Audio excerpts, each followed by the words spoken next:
जय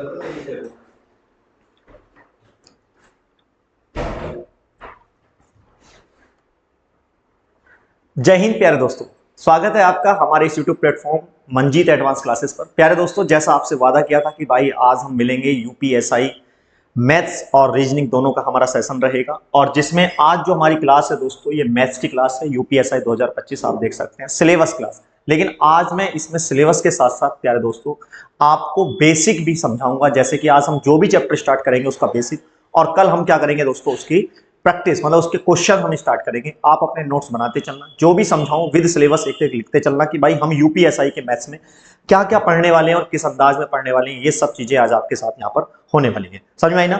तो प्यारे बच्चे, मैं आपसे स्पष्ट बता देता हूं कि ये भाई आपका सिलेबस नहीं है, एक्चुअल में सिलेबस प्लस जो भी चैप्टर हम स्टार्ट करेंगे उसका बेसिक कॉन्सेप्ट रहेगा। सिलेबस प्लस बेसिक कॉन्सेप्ट, ये दोनों ही है, इस बात को समझना। तो ये है आपकी क्लास नंबर 1, इस बात को क्लियर करिएगा। क्लियर है? यहां तक आपको बात क्लियर है, कोई दिक्कत नहीं? चलिए।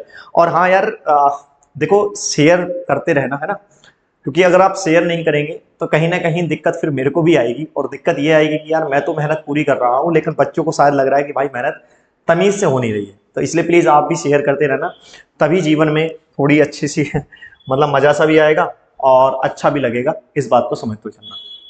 चलिए, तो आइएगा प्यारे बच्चे, हम स्टार्ट करते हैं अपने इस नए सेशन को। और क्या क्या आज हमें पढ़ना है, इन सब चीजों की आज हम बात करेंगे बहुत प्यारे तरीके से। ठीक है, चलिए। तो प्यारे भाई, आज हम लोग पढ़ने वाले हैं यूपीएसआई 2025। ये बार बार 2025 में इसलिए बोल रहा हूं क्योंकि बहुत से लोग ऐसे समझ रहे होंगे यार कुछ नए कारनामा तो स्टार्ट नहीं हो गया है ऐसा कुछ करके। तो ऐसा कुछ भी नहीं है भाई, है ना। बड़े प्यार से हर एक चीजों को समझते चलना। तो यूपीएसआई 2025 के लिए हम मैथ सिलेबस देख रहे हैं, के लिए हम क्या देख रहे हैं, मैथ सिलेबस। जैसा आपसे वादा किया है भाई, मैं कंप्लीट कराऊंगा, आप बिल्कुल बेफिक्र होके बस पढ़ते रहिएगा, बेफिक्र होके, है ना। अपने इस भाई पर, छोटे से भाई पर विश्वास करना है ना। जो भी आप मेरे को जैसे भी कहें उसी हिसाब से, और पेन कॉपी लेकर बैठे। और आपको भी पता है कि भाई सिलेबस आपको सब कुछ पता है, लेकिन मैं अपने हिसाब से सिलेबस को डील करूंगा और उस हिसाब से हम लोग चलेंगे। ठीक है, जैसे हम लोग हर बार क्लास में करते हैं इसी तरह से। देखिए, सबसे पहले जो हम इसमें करेंगे प्यारे बच्चे, वो मेंसुरेशन करेंगे। क्या करेंगे हम इसमें, मेंसुरेशन। अच्छा, हिंदी में लिखूं या ऐसे ही रहने दो? चलो भाई, हिंदी में भी लिख ही देते हैं, फिर कभी आप ये बोलो कि सर जी हिंदी में तो आप लिखते नहीं हो। भाई मेंसुरेशन का मतलब होता है दोस्तों क्षेत्र। क्षेत्र, मेरे भाई बहुत प्यार से एक एक चीज को ना लिखते हुए चलना। मेंसुरेशन का मतलब क्या होता है, क्षेत्रमिति। यार राइटिंग में थोड़ा सा दिक्कत आ रही है, तो राइटिंग को आप भाई संभाल लेना, बाकी चीजों को मैं संभाल लूंगा। ठीक है, क्योंकि व्हाइट बोर्ड पर ज्यादा आ जाती ना, तो व्हाइट बोर्ड पर मजा सा आता है थोड़ा पढ़ने में, पढ़ाने में भी, लेकिन यहाँ पर क्लियर कर रहे हैं तो इसलिए ऐसा कुछ हो रहा है। चलिए, कोई दिक्कत नहीं। तो मेंसुरेशन मतलब क्षेत्रमिति। उसके बाद जो हम दूसरा चैप्टर जो हम यहाँ पर करेंगे, वो जो दूसरा करने वाले हैं प्यारे बच्चे, वो हम करने वाले हैं ज्योमेट्री। ज्योमेट्री। अच्छा, बहुत से लोग कहेंगे यार सर ज्यामिति नहीं आएगी। भाई मैं कह रहा हूं आपसे, आएगी तो आएगी, है ना। मैंने सब कुछ देख रखा है, इसी हिसाब से मैं यहाँ पर बात कर रहा हूं। तो सबसे पहले क्षेत्रमिति, उसके बाद ज्योमेट्री। तीसरा जो हम यहाँ पर करेंगे दोस्तों, वो करेंगे सेट। सेट बोले तो गुरुजी समुच्चय। देखो, हर एग्जाम में समुच्चय पूछा गया था, है ना। सेट, समुच्चय हम लोग यहाँ पर पढ़ेंगे। चौथा जो अब आप कुछ भी पढ़ सकते हो, क्षेत्रमिति, ज्यामिति और समुच्चय तो आपने पढ़ना ही पढ़ना है। अब चौथे की अगर मैं बात करूं तो प्यारे बच्चे, मैं कोऑर्डिनेट भी पढ़ाना चाहूंगा। क्यों? क्योंकि कोऑर्डिनेट के लास्ट ईयर भी एक दो सवाल थे और देखने थे। कोऑर्डिनेट मतलब निर्देशांक ज्यामिति। कोऑर्डिनेट मतलब निर्देशांक ज्यामिति, निर्देशांक ज्यामिति। अच्छा, मुझे पता है कि बहुत से लोग कहेंगे कि हर एक यूट्यूबर, हर एक जो भी यूट्यूब पे टीचिंग कर रहा है, कहीं भी पढ़ रहा है, वो भाई अर्थमेटिक पे ज्यादा ध्यान दे रहा है। अरे हर बच्चा अर्थमेटिक पढ़ रहा है मेरे भाई, तो अर्थमेटिक पर थोड़ा सा ध्यान साइड में करते हुए मेरे दोस्तों, आपने क्या करना है ना, थोड़ा सा एडवांस की तरफ रुख करना है। क्योंकि आजकल क्वेश्चन को टफ बनाने के लिए दोस्तों एडवांस का सहारा लिया जाता है, और एडवांस मैथ्स पढ़ने के लिए वैसे तो बहुत समय चाहिए, लेकिन मैं जिस हिसाब से आपको पढ़ाऊंगा, जिस हिसाब से लेकर चलूंगा, उसमें आपको ज्यादा समय नहीं चाहिए होगा। मैं आपसे स्पष्ट बता रहा हूं। तो यहाँ पर हमें मेंसुरेशन चाहिए होगा, ज्योमेट्री, सेट थ्योरी और कोऑर्डिनेट, बस ये आपने पढ़ना ही पड़ेगा, है ना। वैसे तो परमुटेशन कॉम्बिनेशन भी है, लेकिन उसके एक दो ही सवाल देखने को मिलेंगे, वो मैं आपको रफली ओरली भी करा दूंगा। चलो मैं लिख ही देता हूं भाई, परमुटेशन कॉम्बिनेशन बेसिक से कॉम्प्लेक्स जिसमें आएंगे, लेकिन आ सकते हैं। ठीक है, परमुटेशन और कॉम्बिनेशन, और कॉम्बिनेशन मतलब यार बच्चे क्रमचय और संचय, क्रमचय और प्यारे भाई संचय। देखिए ये जो क्लास है ना, आज आप अपनी लिख लेना भाई, इसी हिसाब से हम लोग आगे चलेंगे। सबसे पहले मेंसुरेशन, ज्योमेट्री, सेट थ्योरी जो भी है हमारी, है ना, समुच्चय सिद्धांत, ठीक, और कोऑर्डिनेट निर्देशांक ज्यामिति, परमुटेशन कॉम्बिनेशन मतलब क्रमचय और संचय। इस बात को भाई बहुत प्यार से लिखते हुए चलना, बहुत अच्छे से समझते हुए चलना कि हाँ भाई हमें किस हिसाब से क्या क्या चीजों को लेते हुए चलना है। आगे की बात करूं, अब ये जो चैप्टर है ये बड़े मोस्ट इंपोर्टेंट चैप्टर है, ये जो है ना, ये बहुत मोस्ट इंपोर्टेंट चैप्टर है। इन्हें बेटा हर एक टीचर नहीं करा पाएगा, मैं आपसे स्पष्ट बता रहा हूं, लेकिन ये ऐसे हैं जो आपको सिलेक्शन के लिए स्कोर गेन कराएंगे, है ना, जो आपको क्या कराएंगे दोस्तों, स्कोर कराएंगे कि भाई, क्योंकि हर बच्चा अरिथमेटिक पढ़ के जा रहा होगा, हर बच्चा, लेकिन आप उनसे अलग दिखेंगे। कैसे दिखेंगे आप उनसे अलग दिखेंगे? केवल इन 5 चैप्टरों की मदद से। अगर आप ये 5 चैप्टर अच्छे से कर लेते हैं तो मैं यकीन के साथ कह सकता हूं मेरे भाई कि आप उन भीड़ में अलग दिख रहे होंगे, आप में एक अलग कॉन्फिडेंस आ रहा होगा, और मैं यकीन के साथ कह सकता हूं भाई एक एक क्वेश्चन आपको देखने को मिलेगा ही मिलेगा, अगर आपको विश्वास है तो। ठीक, आगे चलते हैं दोस्तों। अगले की कहानी की अगर हम बात करें, छठा चैप्टर, छठा जो चैप्टर हमारा रहेगा दोस्तों वो रहेगा परसेंटेज। वो क्या रहेगा दोस्तों? परसेंटेज। अच्छा, मैं नंबर सिस्टम क्यों नहीं ले रहा हूं? क्योंकि बेटा नंबर सिस्टम में अगर मैं इन सबको भी पढ़ा दूंगा तो भी नंबर सिस्टम आप कवर कर जाओगे, तो प्लीज परसेंटेज मतलब प्रतिशत हमारा रहेगा। सातवां चैप्टर जो रहेगा दोस्तों वो रहेगा profit and loss, profit and loss, और उसके साथ साथ दोस्तों डिस्काउंट। उसके साथ साथ क्या रहेगा मेरे भाई? डिस्काउंट हमारा यहां पर रहेगा। आठवां चैप्टर जो रहेगा दोस्तों वो रहेगा टाइम एंड वर्क। भाई बहुत ज्यादा इंपॉर्टेंट चैप्टर है, टाइम एंड वर्क रहेगा, और इसी में दोस्तों वर्क एंड वेजेस भी रहेगी, कार्य और उसकी मजदूरी रहेगी। वर्क एंड वेजेस, कार्य और उसकी मजदूरी। देखिए मैं इंग्लिश में जरूर लिख रहा हूं, लेकिन पढ़ाता भाई मैं हिंदी में हूं, क्योंकि ये सब नॉर्मल से इंग्लिश है, ये सब आपको पता है यार चैप्टर के नाम। तो कार्य और टाइम एंड वर्क, कार्य और समय, वर्क एंड वेजेस मतलब कार्य और उसकी मजदूरी। समझ में आई ना? इतनी सी बात अगर आपको समझ में आ रही है तो हम लोग आगे बढ़ लेते हैं भाई।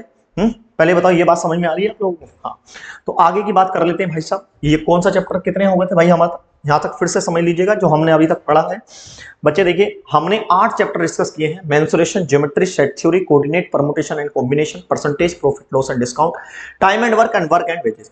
आगे की कहानी पर दोस्तों हम आगे बढ़ते हैं कि आगे के बाद 9वां जो चैप्टर हमारे आने वाला है, ठीक है, 9वां जो चैप्टर हमारा आएगा वो आएगा दोस्तों स्पीड टाइम डिस्टेंस। भाई most important chapter for the UPSI, speed time distance, जिसे हम एसटीडी बोल रहे हैं, इस बात को समझ के चलना। प्लस और क्या रहने वाला है सर? और सर जी इसमें रहेगा हमारा ट्रेन, और क्या रहेगी सर? रेलगाड़ी, और क्या रहेगी सर? रनिंग। देखिए लास्ट ईयर भी भाई रेस से क्वेश्चन थे और इस बार भी आएंगे भाई, तो इसलिए मैं रनिंग लिख दे रहा हूं। और क्या रहेगा सर? और रहेगी नाव और धारा, boat and stream, boat and stream.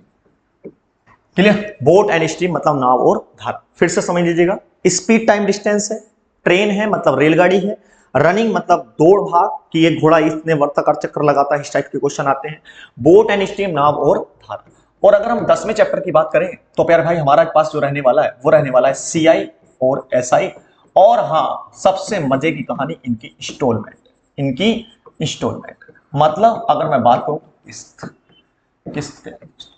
तो ये 10 चैप्टर है भाई, फिर से समझ लीजिएगा, मैं आपको फिर से रिपीट करा देता हूं, फिर से समझ लीजिएगा मेरे भाई, ठीक है, फिर से समझ लीजिएगा।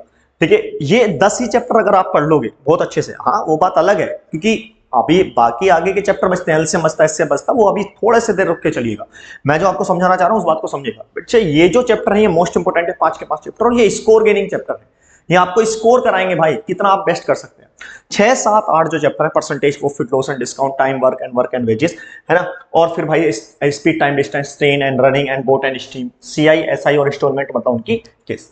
अब जो यहां से कहानी स्टार्ट होती है दोस्तों, ये एक पड़ाव है मैथ्स का, अगर जो इस पड़ाव को पूरा कर जाएगा यहां से यहां तक, मैं मानूंगा कि उसके हाथ में मैथ्स हो जाता है, फिर वो ये सोचता है कि यार अब मेरे से मैथ्स आना स्टार्ट हो गया, जो ये 10 चैप्टर अच्छे से कर जाएगा। समझ में आ रही बात नहीं आ रही? अब कहानी होती है यहां से आगे की स्टार्ट। आगे की स्टार्ट क्या है भाई? आगे की स्टार्ट ये है,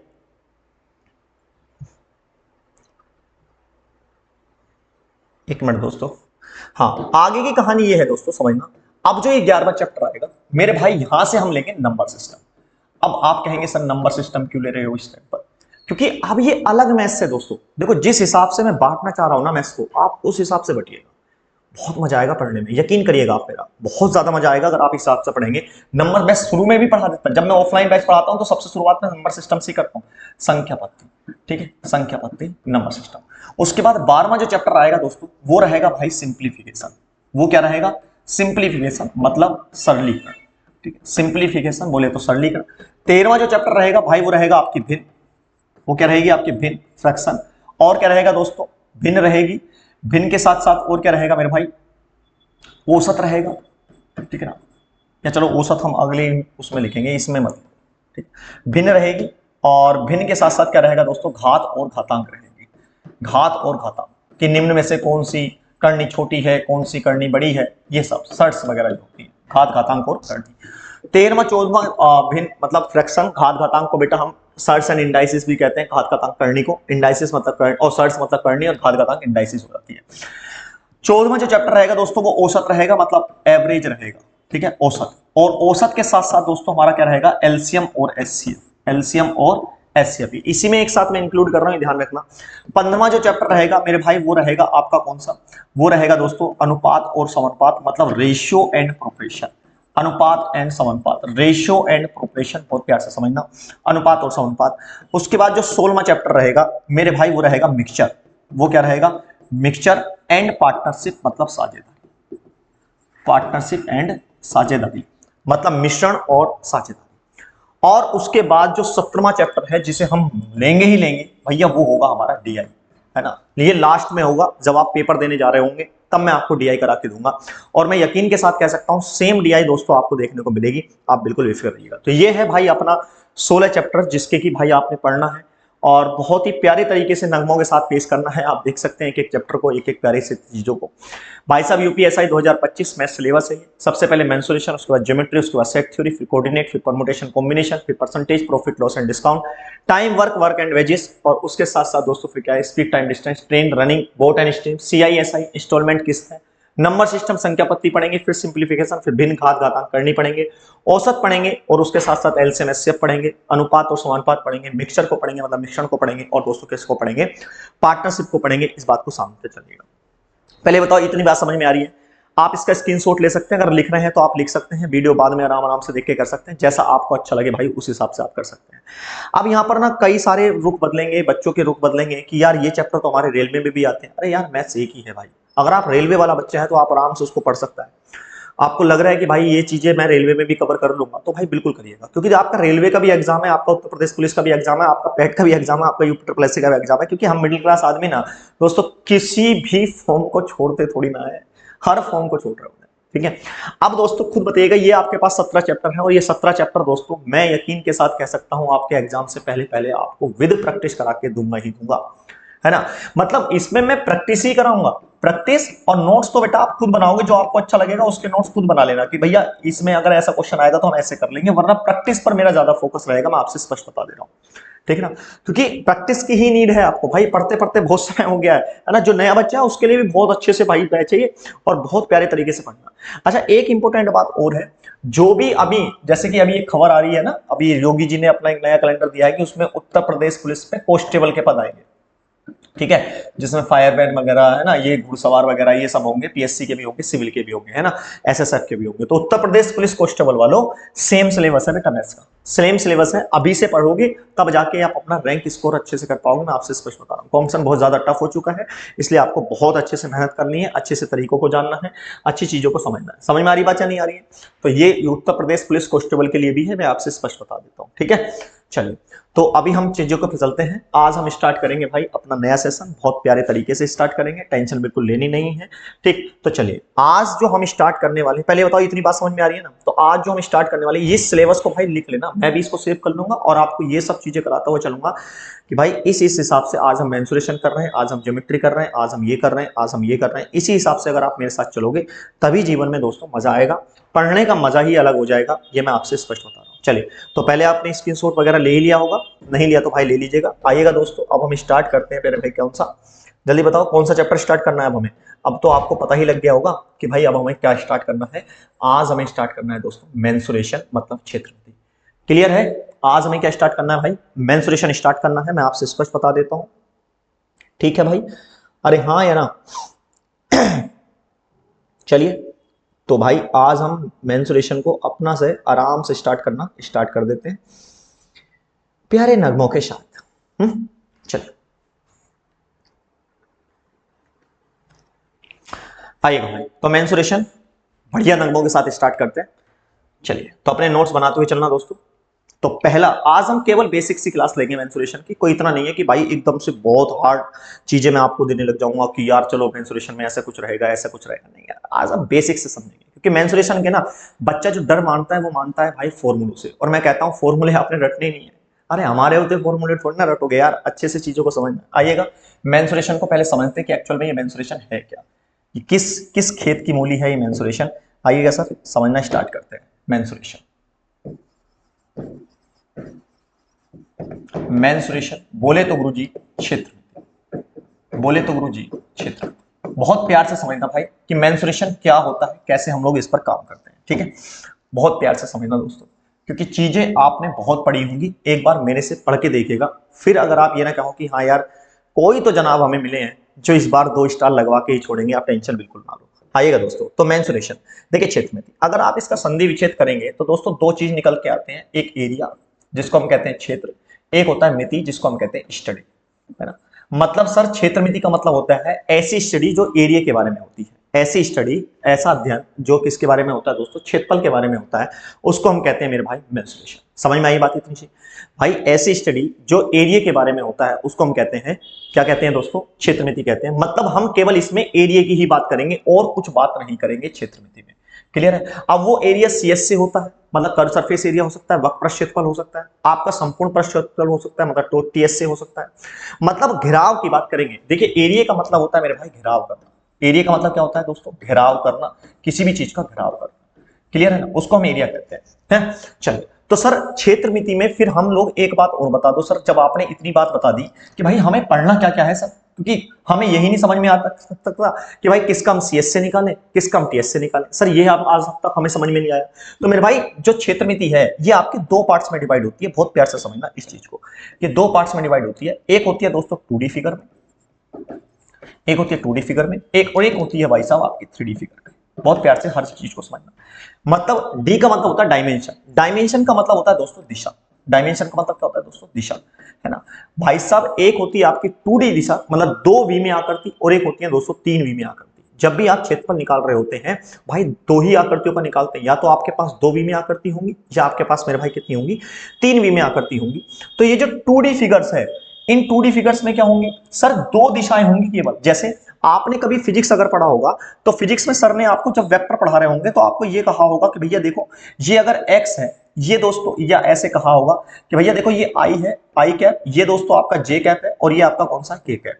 तो एक्चुअल में ये क्या दर्शाना चाह रहा है, एक्चुअल में ये क्या दर्शाना चाह रहा है भाई साहब, ये आपकी डायरेक्शन ही तो दर्शाना चाह रहा है, अगर आप ध्यान से समझे तो मेरे भाई अगर मैं आपसे कहूं कि भाई 2D फिगर्स वो होगा जिनमें केवल 2 की बात करेगा, या तो लंबाई और चौड़ाई की बात करेगा, या लंबाई चौड़ाई और किसकी बात करेगा, ऊंचाई की बात करेगा। मतलब जिसमें लंबाई और चौड़ाई की बात होगी, है ना, या चौड़ाई और ऊंचाई की बात होगी। जैसे आपको ही पता है भाई, या तो लंबाई हो सकती है, चौड़ाई हो सकती है, या फिर क्या हो सकती है, ऊंचाई हो सकती है। तो मेरे भाई जिसमें केवल 2 दिशाओं की बात करेगा, और यहाँ दिशा दोस्तों लंबाई चौड़ाई और ऊंचाई है, तो केवल जिसमें लंबाई और चौड़ाई की बात होगी वो 2D फिगर होगा, और जिसमें प्यारे बच्चे लंबाई की भी बात होगी, चौड़ाई की भी बात होगी, और किसकी बात होगी, ऊंचाई की भी बात होगी, वो हमारी कैसी आकृति हो जाएगी दोस्तों, 3D फिगर हो जाएगी। चलिए बताओ इतनी बात समझ में आई या नहीं आई। तो भाई जिसमें लंबाई चौड़ाई की बात होगी वो केवल 2D होगा, और जिसमें लंबाई चौड़ाई और ऊंचाई की बात होगी वो दोस्तों कैसी आकृति होगी, 3D आकृति होगी। अगर इतनी बात तो आपको समझ में आती है तो चलिए सर, अब हम चलते हैं आगे मेरे भाई। आगे ये आगे शायद जारी रह गया, एक मिनट दोस्तों मैं थोड़ा सा इसको देख लूं, अगर ये चला जाए तो बड़ा प्यारा सा मजा सा आ जाएगा, लेकिन ये आगे जाएगा नहीं, है ना। चलिए, अरे सॉरी भाई, कहाँ गया अपना, हाँ। तो हमने क्या करा भाई, 2D और 3D। अब हमें यहां से ये पहचानना है कि भाई हम कैसे पहचानेंगे कि सर जी ये 2D फिगर है, और ये कैसे पहचानेंगे 3D फिगर है। इतना सा तो बात हमें समझ में आई कि भैया जिसमें लंबाई चौड़ाई होगी वो 2D होगी, और जिसमें लंबाई चौड़ाई और ऊंचाई होगी वो 3D होगी। आइए सर समझते हैं। तो हमने 2 आकृतियां देखी भाई मेंसुरेशन की, यहां पर मैं फिर से समझा देता हूं आपको एक बार। मेंसुरेशन क्षेत्र मिति, मतलब आपने कहा सर ऐसी जिनमें या तो 2D फिगर्स होंगी या फिर क्या होंगी दोस्तों, आपको 3D फिगर्स होंगी, है ना। 2D फिगर्स में मेरे भाई लंबाई और चौड़ाई होगी, और 3D फिगर्स में दोस्तों लंबाई भी होगी, चौड़ाई भी होगी, ऊंचाई भी होगी। अरे आप एग्जांपल से समझ लो ना यार, एक एग्जांपल ले लो। चलो सर कैसे पहचाने, देखो आप जिस भी कमरे में बैठ के पढ़ रहे हैं मेरे भाई, आप जिस भी कमरे में बैठ के पढ़ रहे हैं, इस कमरे के आप फर्श को देखो, आप जिस भी कमरे में बैठ के पढ़ रहे हैं, तो उस कमरे के अगर आप फर्श में देखेंगे तो मेरे भाई क्या होगा कि उसमें लंबाई होगी और चौड़ाई होगी। क्या उसकी गहराई या ऊंचाई होगी, नहीं। तो जो कमरे का फर्श है ना मेरे भाई, क्या जो कमरे का मेरे भाई क्या जो फर्श है, या आप लाइब्रेरी में अगर आप पढ़ रहे होंगे तो लाइब्रेरी के फर्श को आप देखो, तो लाइब्रेरी के फर्श में आप देखेंगे तो दो ही आकृति नजर आए, मतलब दो दिशाएं नजर आएंगी, लंबाई और चौड़ाई। तो कमरे का फर्श जो होता है दोस्तों 2D होता है। लेकिन अगर मैं बात पूरे कमरे की करूं, बात अगर मैं पूरे कमरे की करूं, आप देख लो, चाहे लाइब्रेरी के हॉल की बात कर लो, आप देखो उसमें लंबाई भी है, उसमें चौड़ाई भी है, और उसमें दोस्तों क्या है, ऊंचाई भी है। समझ में आई ना? तो जिसमें लंबाई चौड़ाई ऊंचाई होगी वो 3D होगा, जैसे कमरा आपका हो गया, और जिसमें कमरे का फर्श है वो आपका क्या हो गया, 2D हो गया। बस जस्ट नॉर्मल सी इतनी सी बात है। जैसे अभी मेरे पास ये एसी का रिमोट है, अब आपको समझिएगा बेटा, इसमें देखो ये लंबाई होगी, ये चौड़ाई होगी, तो ये क्या है सर, ये हमारी ऊंचाई हो जाएगी, है ना? तो ये 3D है। जैसे आपके हाथ में मोबाइल जिससे आप वीडियो वगैरह देख रहे होंगे, लैपटॉप, ये बेटा सब 3D है ना? तो ये समझ के चलना, क्योंकि इसमें तीनों है। अब सर 2D में क्या क्या कौन कौन सी आकृतियों को हम 2D में पढ़ते हैं मेरे भाई? सबसे पहले हम पढ़ते हैं मेरे भाई त्रिभुज। देखो त्रिभुज में केवल दो ही दिशाएं होती हैं, लंबाई और चौड़ाई, समझ के चलना। दूसरी क्या होती है सर? दूसरी मेरे भाई होती है आपकी चतुर्भुज। कितने भी चतुर्भुज हो वो सब हमारे 2D में ही होते हैं। जितने भी हमारे चतुर्भुज होते हैं वो सब किस में होते हैं दोस्तों? 2D में होते हैं। चतुर्भुज के बाद फिर क्या आता है दोस्तों? व्रत, मतलब सर्कल। व्रत जो होता है मेरे भाई वो भी हमारा 2D होता है। उसके बाद क्या आता है सर? समबाहुभुज। जितने भी बहुभुज होते हैं, जितने भी हमारे क्या होते हैं बहुभुज, पॉलीगन। मेरे भाई पॉलीगन बहुत ज्यादा मोस्ट इंपोर्टेंट है यूपीएसआई के लिए और रेलवे के लिए। त्रिभुज, चतुर्भुज, व्रत और समबाहु, ये भैया हमारे क्या होते हैं? 2D होते हैं। और सर हमारे फिर 3D क्या क्या होते हैं? आइए सर 3D को भी देख लेते हैं, क्यों टेंशन ले रहे हो आप लोग। देखो भाई 3D में जो हमारी आकृतियां होती हैं, सबसे पहले जैसे कि यहाँ त्रिभुज आप पढ़ रहे हो, तो बेटा यहाँ आप पढ़ोगे प्रिज्म और पिरामिड। मेरे भाई क्या पढ़ोगे? प्रिज्म और पिरामिड। बहुत प्यार से समझ, प्रिज्म और पिरामिड आप लोग पढ़ोगे, ठीक है। अब उसके बाद जैसे आपने यहाँ चतुर्भुज पढ़ा, तो दोस्तों यहाँ आप पढ़ोगे घन और घनाव। आप समझ लीजिएगा, देखो घन और घनाव कैसे 3D आकृति होते हैं, घन और घनाव। घन घनाव के बाद जैसे यहाँ आपने व्रत पढ़ा, तो बच्चा यहाँ आप पढ़ोगे गोला, मतलब इसमें ना 3D आ जाएगा, है ना, स्फीयर। ठीक है, गोले के बहुत सारे पार्ट आएंगे, जैसे अर्ध गोला आएगा, है ना, ठोस गोला आएगा, इस टाइप से समझना, है ना।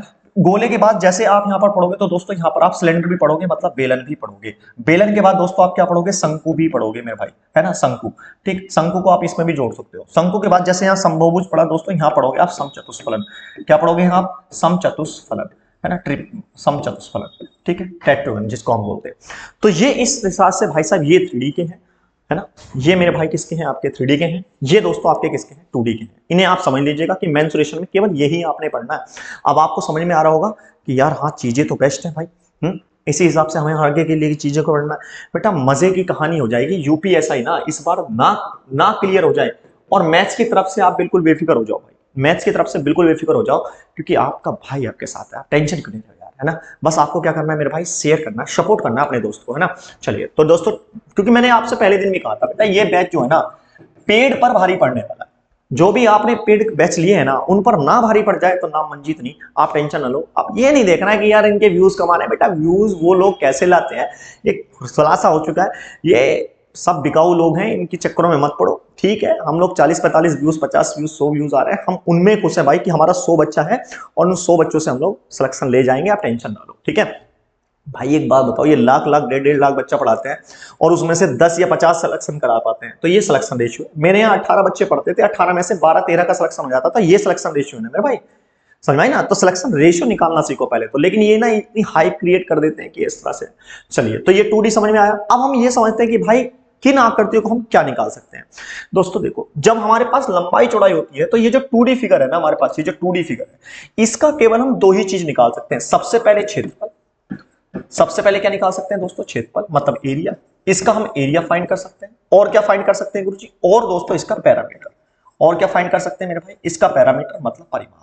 तो 2D फिगर्स जितनी भी हैं, 2D फिगर्स जितनी भी हैं, मतलब त्रिभुज, चतुर्भुज, वृत्त और समबाहुभुज, ये 2D फिगर जितनी भी हैं प्यारे बच्चे, इनकी केवल हम दो ही चीज फाइंड कर सकते हैं, एरिया और उसका पैरामीटर, मतलब क्षेत्रफल और उसका परिमाप। बाकी हम कुछ भी यहां पर फाइंड नहीं कर सकते इन सब चीजों को। समझ में आ रही भाई? क्या क्या फाइंड कर सकते हैं सर? क्षेत्रफल और उसका परिमाप, क्षेत्रफल और उसका परिमाप। समझ में आ रही है? अरे बोलो हाँ।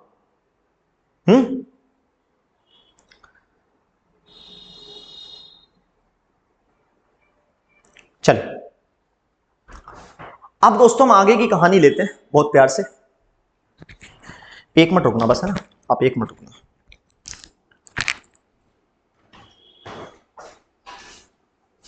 समझी? अरे यार मोबाइल ऐसे ही रख लो, मोबाइल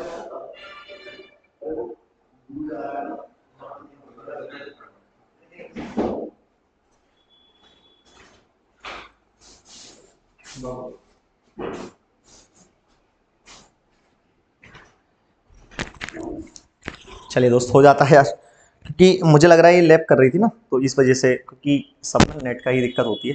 अब नहीं करेगा, आइएगा। तो ये बात समझ में आई भाई, जैसे त्रिभुज, चतुर्भुज, वृत्त और समबाहुभुज, तो इसका हम क्षेत्रफल और परिमाप निकाल सकते हैं। ये बात समझ के चलना भाई। 2D का हम क्या क्या निकाल सकते हैं? केवल क्षेत्रफल और परिमाप। अब बात करते हैं 3D कि भाई 3D का हम क्या क्या निकाल सकते हैं। दोस्तों 3D का जो हम निकाल सकते हैं ना, देखो इसमें तीनों भुजाएं हैं। इसमें क्या है मेरे भाई? तीनों भुजाएं हैं, अगर आप ध्यान से देखेंगे तो। दोस्तों जब तीनों भुजाएं हैं तो हम इसका क्षेत्रफल तो निकालेंगे, लेकिन इसका हम वॉल्यूम भी निकाल सकते हैं। क्या निकाल सकते हैं दोस्तों? वॉल्यूम, मतलब हम इसका आयतन भी निकाल सकते हैं। बहुत बढ़िया, बहुत बढ़िया गुरुजी। और क्या निकालेंगे? और क्या निकालेंगे हम? इसका भैया क्या निकाल सकते हैं? एरिया। लेकिन एरिया दो प्रकार से निकलेगा, एक तो CS से, जिसको हम वक्र प्रस्थ क्षेत्रफल बोलेंगे, वक्र प्रस्थ क्षेत्रफल। और सर दूसरा भैया TS से, मतलब टोटल सरफेस एरिया, जिसको हम बोलेंगे संपूर्ण प्रस्थ क्षेत्रफल। क्या बोलेंगे दोस्तों? संपूर्ण प्रस्थ क्षेत्रफल। तो इसका हम दो प्रकार से हर चीज को निकालेंगे। एक तो दोस्तों हम इसका वॉल्यूम निकाल सकते हैं, और क्या निकाल सकते हैं? CS से। और क्या निकाल सकते हैं दोस्तों? TS से। तो भाई 3D फिगर्स का हम ये सब निकाल सकते हैं। प्रिज्म, पिरामिड, घन, घनाव, गोला, बेलन, शंकु, समचतुष्फलक के ये सब चीजें हम निकाल सकते हैं। अगर आपको लग रहा हो ना कि सर और भी आकृतियां होती हैं मेंसुरेशन में, तो आप मुझे बता दो और क्या क्या आप इसका निकाल सकते हो। आपके पास जवाब नहीं होगा दोस्तों, समझ में ना? आपके पास जवाब होगा ही नहीं कि भाई क्या निकाल सकते हैं। तो 2D में केवल यही है, और इनका हम क्षेत्रफल, परिमाप निकाल सकते हैं। 3D में दोस्तों ये सब चीजें हैं जिनका हम आयतन और वक्र प्रस्थ और संपूर्ण प्रस्थ क्षेत्रफल निकाल सकते हैं। इतनी बात ध्यान रखना। चलिए अब आज की कहानी को दोस्तों हम थोड़ा सा और आगे बढ़ाते हैं। जैसे कि अगर मैं आपसे बात करूं कि भाई 2D फिगर अगर हम स्टार्ट कर ही रहे हैं, क्योंकि अब हमें जो स्टार्ट करना है वो क्या करना है, आप ध्यान से समझ सकते हैं भाई। अब आपको ये भी तो पता होना चाहिए ना कि भाई एक्चुअल में हमें पढ़ना क्या है। तो एक्चुअल में अब हमें क्या पढ़ना है दोस्तों? 2D फिगर्स को डिस्कस करना है। 2D फिगर्स में ये सब करने के बाद फिर हम कहां चलेंगे? 3D पर चलेंगे, है ना? इस हिसाब से चलना है। तो 2D फिगर्स में दो चीजें आ रही है, एक क्षेत्रफल और एक क्या आ रहा है? पैरामीटर। चलिए अब थोड़ी सी बात इस पर कर लेते हैं कि भाई क्षेत्रफल और पैरामीटर होता क्या है। तो सबसे पहले हमने 2D फिगर डाला, और 2D फिगर्स में आपको यह भी पता लग गया कि भाई हम क्या क्या निकाल सकते हैं। तो आपने कहा सर एक चीज तो हम एरिया निकाल सकते हैं, और दूसरी चीज सर हम इसका परिमाप निकाल सकते हैं, मतलब इसका पैरामीटर निकाल सकते हैं। तो दो ही चीज दोस्तों हम इसका निकाल सकते हैं। अब हमें यह समझना है कि भैया क्षेत्रफल किसको कहते हैं। या चलो क्षेत्रफल छोड़ो, पहले मैं आपको बता देता हूं बेटा क्या कि पैरामीटर किसको कहते हैं, परिमाप किसको कहते हैं। तो ये एरिया तो आपको सबको ही पता है, लेकिन पैरामीटर को समझने, परिमाप देखो रटना नहीं है, बहुत प्यार से हर एक चीज को समझना। परिमाप किसे कहते हैं? एक आज एक तरह से समझो सिलेबस क्लास है, तो एक तरह से आप ये समझ के चलो कि आज हम बेसिक से चीजें जान लेते हैं, क्योंकि कल से तो भाई आपके साथ धुआं धुआं होने ही वाला है, आप टेंशन ना लो, ठीक है। तो परिमाप क्या होता है मेरे भाई? परिमाप होता है इस बात समझना कि सभी, किसी भी आकृति में सभी भारी भुजाओं का योग, सभी भारी भुजाओं का योग। भुजाओं का मतलब दोस्तों जो साइड होती है, जो साइड से, सभी भारी, भारी का मतलब होता है जो आउटर होती है, आउटर साइड, ठीक है। सभी आउटर साइड्स का सम, मतलब जैसे मान के चलिएगा मैंने कोई भाई साहब एक आकृति बनाई लाइक ट्रायंगल, ठीक, ये मेरा ए है, ये मेरा बी है और ये मेरा सी है। मान लीजिएगा दोस्तों ये मेरी यहां से यहां तक ए है, और प्यारे बच्चे यहां से यहां तक मेरी बी है, और यहां से यहां तक जो मेरी साइड है वो सी है, ठीक है। ये इसकी हाइट है दोस्तों। तो मैंने कहा भाई इसका पैरामीटर बताओ, तो आपने कहा सर परिमाप होता है सभी भारी भुजाओं का योग। कोई फॉर्मूला याद रखने की जरूरत नहीं है, बस आप इतना समझ लो कि परिमाप किसे कहते हैं? सभी भारी भुजाओं का योग को दोस्तों परिमाप कहते हैं। तो इसका जो पैरामीटर हो जाएगा, पैरामीटर को जो हम शो करते हैं प्यारे बच्चों, 2s से शो करते हैं, है ना, सरफेस 2s से। तो 2s बराबर जो हमारा हो जाएगा दोस्तों, 2s बराबर हो जाएगा भाई a प्लस बी प्लस सी।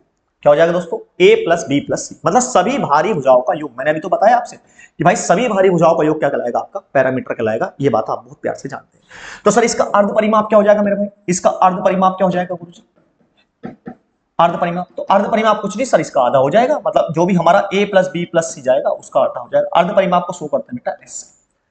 भाई परिमाप को शो करते हैं 2s से, और अर्ध परिमाप को शो करते हैं मेरे भाई s से, और s बराबर क्या हो जाएगा? a plus B plus C by 2। चलिए तो ये बात समझ में आई आपको? आइएगा एक आध हम क्वेश्चन ले लेते हैं, स्क्रीनशॉट आप लेते हुए चलना ताकि आपको कोई प्रॉब्लम यहां पर ना आए। चलेगा, एक क्वेश्चन ले लेते हैं बड़ा प्यारा सा। मैंने आपसे कहा, मान लीजिएगा मैंने कोई भी आकृति दी आपको, मुझे नहीं पता सर ये क्या आकृति है, लेकिन मैंने एक आकृति आपको बना के दी थी। क्लियर? क्लियर है ना? मैंने कहा बेटा ये ए, ये बी है, ये सी है और ये दोस्तों डी है। और मैंने आपसे कहा सर ये एक डायगोनल है ना, विकर्ण, वो बात की बात करेंगे क्या है। ये दोस्तों मान लीजिएगा मैंने आपसे कहा बेटा 4√2 है, ठीक है। और बच्चे ये है आपका 4, ये भी आपका 4, ये भी आपका 4 और ये भी आपका 4। मुझे इसका बेटा पैरामीटर बताओ, इसका परिमाप बताओ। भाई कमेंट आनी चाहिए, मैं आपसे स्पष्ट बता रहा हूं। आप मुझे इसका पैरामीटर बताओ सर जी, परिमाप कितना है जी, परिमाप कितना है। तो आप बोलेंगे सर परिमाप अभी तो आपने बताया सर, मजे कर रहे हो यार गुरुजी, अभी तो आपने बताया सर परिमाप होता है सभी भारी भुजाओं का योग। क्या इसमें ये वाली साइड में ये ऐड होगी? नहीं, क्योंकि ये अंदर की है। देखो ध्यान से समझो ना, मैंने क्या कहा दोस्तों, सभी भारी भुजाओं का योग परिमाप कहलाता है। कोई फॉर्मूला रखने की आवश्यकता नहीं है, बस इतने समझ लो आप कि सभी भारी भुजाओं का योग परिमाप कहलाता है। अर्थात दोस्तों 4 4 4 4, तो भाई कितना जाएगा, 4 + 4 + 4 + 4, अर्थात दोस्तों 16। कितना जाएगा? 16। समझ में आ रही बात या नहीं आ रही है? बोलो हाँ। तो परिमाप क्या होता है मेरे भाई, सभी भारी भुजाओं का योग क्या कहलाता है? परिमाप कहलाता है। इतनी बात समझना। और एक बात और भाई, इसकी जो यूनिट होती है ना, जो इसकी मात्रक होता है मेरे भाई, मात्रक, वो दोस्तों इकाई होता है, इकाई। अब जैसे मान लो मीटर में दे रखा होगा तो मीटर हो जाएगा, सेंटीमीटर में दे रखा होगा तो सेंटीमीटर हो जाएगा, समझ में आई ना, जिसमें भी दे रखा होगा। जैसे मान लो ये 4 सेंटीमीटर दे रखी होंगी, 4 सेंटीमीटर, हर एक भुजा की माप कितनी दे रखी? 4 सेंटीमीटर, तो इसका परिमाप भी कितना हो जाएगा दोस्तों? 16 सेंटीमीटर। क्लियर? तो परिमाप में कोई दिक्कत, कोई भी आप आकृति बना सकते हैं जो आपका मन कर रहा हो मेरे भाई। लाइक मैंने कोई एक ट्राइंगल बनाया और मैंने कहा बेटा ये 3 है ना, ये 4 है और ये 5 है, मान लीजिएगा। मैंने कहा भाई सर इसका परिमाप बताओ, 2s बताओ, तो आपने कहा सर इन सबको जोड़ दो, 5 3 8 4 8 4 12। सर हमारा क्या हो गया? राइट आंसर हो गया। समझ में आई ना? सभी भारी भुजाओं का योग दोस्तों अगर आप जोड़ दोगे तो मेरे भाई आपके पास क्या निकल के आ जाएगा? परिमाप निकल के आ जाएगा। ये बताओ, इतनी बात समझ में आई? अब ये बताओ परिमाप में कोई दिक्कत? अरे परिमाप में कोई दिक्कत भाई, परिमाप में कोई दिक्कत, हम इसको डन समझे। अब हम समझते हैं सर एरिया के बारे में कि भाई एरिया क्या होता है। एरिया क्या होता है मेरे भाई? आइएगा सर, एरिया के बारे में समझते हैं, क्षेत्रफल के बारे में। एरिया मतलब क्षेत्रफल। देखो अब बताओ, कोई भी आकृति अगर मैं दे दूं और उसका परिमाप निकालने के लिए जाए तो कोई फॉर्मूला रटने की जरूरत है क्या कि सर इसका 4a होगा, इसका ये होगा, इसका ये होगा? कुछ भी रटने की आवश्यकता जरूरत नहीं है। बस आप एक बार ये समझ लो कि यार परिमाप होता क्या है। तो मैंने यही तो कहा ना, मैं नोट्स खुद बनवाऊंगा भाई, जितना मेरे को समझाना मैं उसको समझाऊंगा, लेकिन उसके साथ साथ प्यारे बच्चे आपने क्या करना है, आपने खुद से भी मेहनत करनी है। समझ आई ना? जो मैं प्रैक्टिस यहां पर दूंगा। एरिया, क्षेत्रफल। क्षेत्रफल क्या होता है दोस्तों समझना। देखिए एक्चुअल में क्षेत्रफल क्या होता है, ये आपको पता है, लंबाई और चौड़ाई का होता है। तो ये बात ध्यान रखना भाई कि दो भुजाओं का या दो भुजाओं का मैग्नीट्यूड होता है दोस्तों। दो भुजाओं का मैग्नीट्यूड, मैग्नीट्यूड को हिंदी में कहते हैं बेटा परिणाम। परिणाम, दो भुजाओं का परिणाम, मैग्नीट्यूड। जैसे मैंने कहा भाई, और परिणाम कैसे निकलता है, मैग्नीट्यूड कैसे निकलता है? मैग्नीट्यूड निकलता है बेटा क्रॉस प्रोडक्ट से, है ना, गुणा से। जैसे मैंने कहा भाई इसका एरिया, तो एरिया बराबर एक्चुअल में एक भुजा मान लो L है और दूसरी भुजा दोस्तों B है, तो एरिया क्या हो जाएगा? लंबाई गुणा चौड़ाई हो जाएगा, L गुणा B हो जाएगा। और इसकी जो मात्रक होता है ना, इसका जो दोस्तों क्या होता है, मात्रक होता है ना, वो दोस्तों क्या होता है? वो होता है मतलब इकाई का स्क्वायर, इकाई स्क्वायर, इकाई स्क्वायर, या हम कह सकते हैं यूनिट स्क्वायर। ठीक है ना, यूनिट स्क्वायर। जैसे मान के चलिएगा मैंने आपसे कहा भाई मेरे पास एक फिगर है, बस आप इतना बात समझना भाई। मैंने कहा मेरे पास एक फिगर है, ये दोस्तों क्या है इसका, सॉरी मेरे भाई, ये मैंने कहा ये ए है, ये बी है, ये सी है और ये डी है। दोस्तों ये 2 है, ये भी 2 है, ये 4 है, ये 4 है। ये सेंटीमीटर में, किसमें दोस्तों? सेंटीमीटर में है। मैंने आपसे कहा भाई इसका एरिया बताओ, इसका एरिया कितना हो जाएगा? तो आप कहेंगे सर एरिया क्या होता है? सर लंबाई गुणा चौड़ाई। तो प्यारे बच्चे आपने ये L मान ली और ये आपने क्या मान ली? B मान ली। तो आपने कहा सर ये हो जाएगा 2 × 4, 4 दूनी 8। और अब ये क्या है? सेंटीमीटर, यूनिट स्क्वायर होता है, तो आपने कहा सर सेंटीमीटर स्क्वायर हो जाएगा, मतलब 8 सेंटीमीटर स्क्वायर। ये आपका क्या हो गया? Right answer. देखो मैं ये नहीं कह रहा हूं आपसे कि ये सब आएगा, लेकिन भारी करने के लिए आपने दोस्तों छोटी सी चीजों का इस्तेमाल करना ही पड़ेगा। मैं आपसे स्पष्ट बता रहा हूं, समझ आई ना? आपको कोई भी चीज बड़ी अगर पढ़नी है तो दोस्तों आपने पहले छोटी चीज का इस्तेमाल करना पड़ेगा, तब आप बड़ी चीजों को समझ पाएंगे। कल मैं आपको अपना लेवल दिखा दूंगा कि एक्चुअल में मुझे पढ़ाना क्या है आपको, समझ में ना? अभी तो आप बस इतना समझ के चलिएगा कि भाई आपने इस मास्टर ने हमें समझाया क्या है। तो मैंने आपको एरिया समझाया, मैंने आपको बेटा परिमाप समझाया, क्या होता है परिमाप, क्या होता है एरिया। बस आपने ना ये नहीं करना है कि भाई मैंने आपको ये बताया बेटा 2D फिगर क्या होता है, 3D फिगर क्या होता है, कौन कौन सी आकृतियां 2D में आती हैं, कौन कौन सी आकृतियां 3D में आती है मेरे शेर। उसके बाद मैंने आपको भाई ये भी बताया है कि कौन कौन से सिलेबस है मेरे भाई। हम लोग 17 चैप्टर टोटल करने वाले हैं। उत्तर प्रदेश पुलिस कांस्टेबल वाले बच्चे भी इसको जरूर देखें, ठीक है। उसके बाद अगर हम बात करें तो मेंसुरेशन, ये तो सब भाई बात की कहानी है। ये सारे चैप्टर है भाई हमारे पास, ये आप आराम से देख सकते हैं। क्लियर? तो आज की गाथा को हम यहीं तक रोकते हैं। कल प्यारे बच्चे हम मेंसुरेशन मतलब पहली जो, अगर आप ध्यान से समझे तो हम लोग, आप ये तो जान ही गए हैं कि भाई क्या होता है परिमाप, क्या होता है एरिया। तो कल हम लोग पहली चीज स्टार्ट कर देंगे दोस्तों, जिसका नाम होगा त्रिभुज, जिसका नाम क्या होगा? त्रिभुज। आप भी प्यारे बच्चे त्रिभुज के बारे में पढ़ के आए और कल हम त्रिभुज को कंप्लीट डिस्कस कर लेंगे बहुत प्यारे तरीके के साथ। मिक्स क्वेश्चन करेंगे, अच्छे से करेंगे, लेकिन एक एक त्रिभुज को पहले समझेंगे, इसका क्या एरिया होता है, क्या पैरामीटर होता है। कल एक बेहतरीन क्लास रखेंगे, साथ आपके साथ रखेंगे, क्लियर है ना। और ये मैं गारंटी के साथ कह सकता हूं कि आपको कोई भी दिक्कत नहीं आएगी, आप बहुत प्यारे तरीके के साथ मेरे साथ पढ़ रहे होंगे और मजा आ रहा होगा, क्लियर है। चलिए, तो धन्यवाद दोस्तों, आज आपसे साथ यहीं पर विदाई लेते हैं। इसके बाद दोस्तों आपको रीजनिंग की क्लास है, आप जरूर देखें। और यूपीएसआई की आप टेंशन छोड़ दें, यूपीएसआई की टेंशन आप छोड़ दें। और मूल विधि भाई, जो बच्चा व्हाट्सअप से नहीं जुड़ा है प्लीज व्हाट्सअप से जुड़ जाइएगा, ताकि आपको मूल विधि के भी नोट्स मिलने प्रोवाइड हो जाएं। कैसे जुड़ना है उसके लिए आप पीडी वीडियो देख सकते हैं, आप व्हाट्सअप चैनल से जुड़ सकते हैं। ठीक है, धन्यवाद दोस्तों, जय हिंद, बाय।